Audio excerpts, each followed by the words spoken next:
at all times you feel like you have salvation. Amen.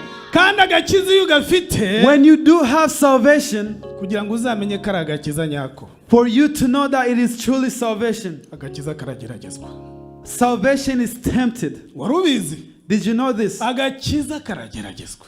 Salvation is kandi tempted. agakiza iyo ugeragejwe And when a salvation is tempted ugatsinda, and you win, nibwo uba ufite agakiza. that means you have salvation. Amena. Amen. Iyo agakiza kakubujije gusambana uri muzima utarwaye, When salvation stops you from committing adultery, ako niko gakiza. that is salvation.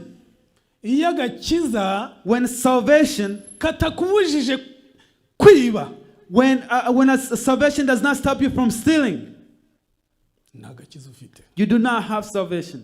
Agakiza katakubuza kuvuga nabi, Salvation that does not stop you from saying wrong things, ngo muri wowe wumve ko kuvuga nabi ari bibi. so that in you you feel that Ngo muri wowe speaking the wrong words is agakiza wrong. ufite That is in you feel like atagomba gusohokamo salvation. amagambo mabi. For you to feel like in you there should be no bad words to come out of your mouth. Ako si agakiza. That is not salvation. Agakiza Salvation katakubuza that does not stop you kurwana n'uwawe muri mu rugo, from fighting with the person you live with. ako si agakiza. That is not salvation. Agakiza kadashaka icyarangiza amahoro mu rugo rwanyu, Salvation that does not want anything that will continue peace in your house. ako si agakiza. That is not salvation. Agakiza ni ukugirana ikibazo na mugenzi wawe, Salvation is to have a problem with a friend, ukarwana intambara yo kuvuga ngo turangize icyo kibazo. and you will fight to have a solution to that problem. Agakiza zo kuvuga ngo nanjye ngo ndakwereka nanjye ndakwereka. Salvation to say that I will show you this. Amena. Amen. Agakiza ni ukwereka mugenzi wawe ko ukijijwe koko. Salvation is to show your friend that you have been saved. Mu ngo zacu, In our houses, homes, abafite abagabo badakijwe cyangwa abagore badakijijwe, those who have their husband or wife that is not saved, urafite urugamba rukomeye you have a great war rwo kwereka umufasha wawe to show your helper, kugira ngo mwereke ko ukijijwe, kugira ngo to show bazakizwe. that you are saved so that they could follow your path.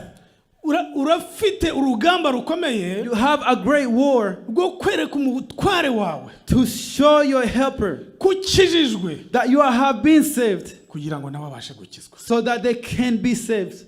Amena. Amen.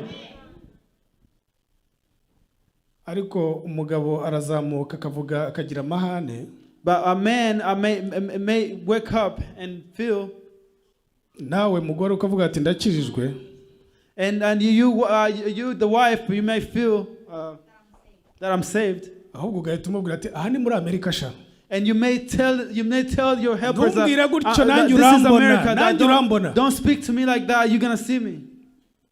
oya ko siko gakiza. That is not salvation. Ahubwo iyo mubonye yazamutse yagize amahane menshi, But when you see them wake up and they feel great happiness, wowe ushaka inzira nziza, they feel angry, and you're gonna try to find the right path. ahubwo ukamutungura, In- ukamukorera surprise. to surprise them. Noneho wamara kumutungura, Once you surprise them, ukamubwira ati ariko umutware wanjye uyu munsi yarakaye, you may say that today my husband, they are angry. none namugenza gute? What am I gonna do? Iyo ufite agakiza Once you have salvation, ubitekerezaho, you will carefully examine it. ni gute namugarura? How will I bring them to this salvation? Mudamu rero uzi ubwenge ufite agakiza, A smart wife who has salvation, aragenda agashaka cya kado cyiza, they will find a great gift. ukagitunganya neza ukakigira neza, They will find and they will prepare it very well. ubundi yakaza Once they come ukamugaburira, and they are feeding them, ukavuga rya jambo atajya yumva mu matwi yawe, and you will say the special words. niba utavuga ati mutware wanjye vayo urya, Instead of saying that, come and eat, my husband or wife. none uwo munsi ukarivuga ukavuga ati mutware wanjye vayo urye. And today you're going to say that my husband or wife, come and eat. Ariko mwebwe mubigirira isoni disi. But you guys are too ashamed to say this. Wamara kugira isoni, because you are shy, ugakomeza uguma muri ibyo bibazo. You continue to be in that problem. Ariko umugabo uruzi ubwenge uzi kubaka urugo rwe afite agakiza. But a wife that is smart, that has salvation. Cyangwa umugabo uzi ubwenge ufite agakiza. Or a smart husband that has salvation. Ashaka ikintu cyatuma uwo mujinya ugabanuka. They seek things that we cause that anger to decrease. Kuko mwese iyo muzamutse because once both of you are angry, it's gonna become a disaster. Iyo umwe agiye hejuru, when a person goes up, and then when you have good intentions, you show them. You go down. When you do not have salvation, you guys gonna continue fighting. Amen. Amen. As you prepare that gift, and you give it to them,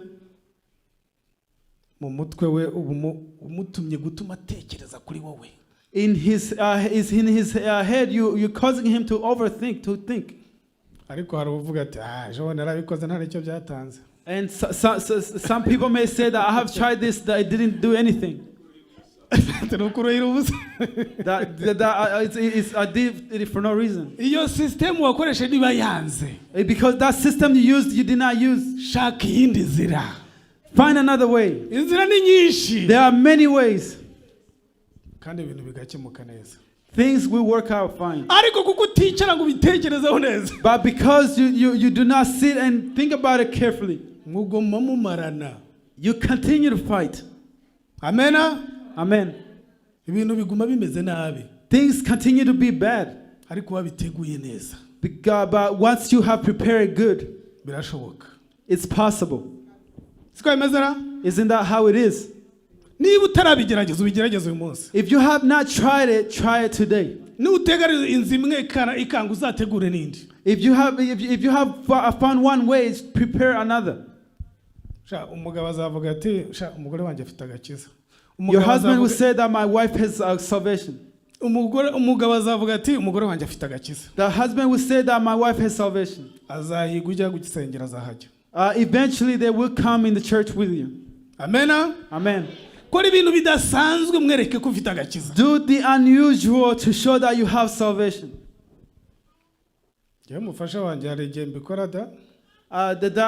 For me, my wife, sometimes this can work.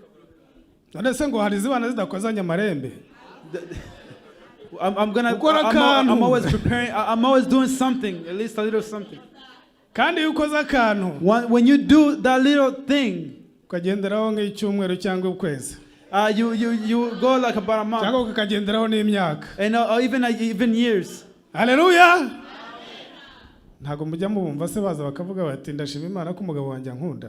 Don't you see them come forward saying that I thank God that my husband loves me?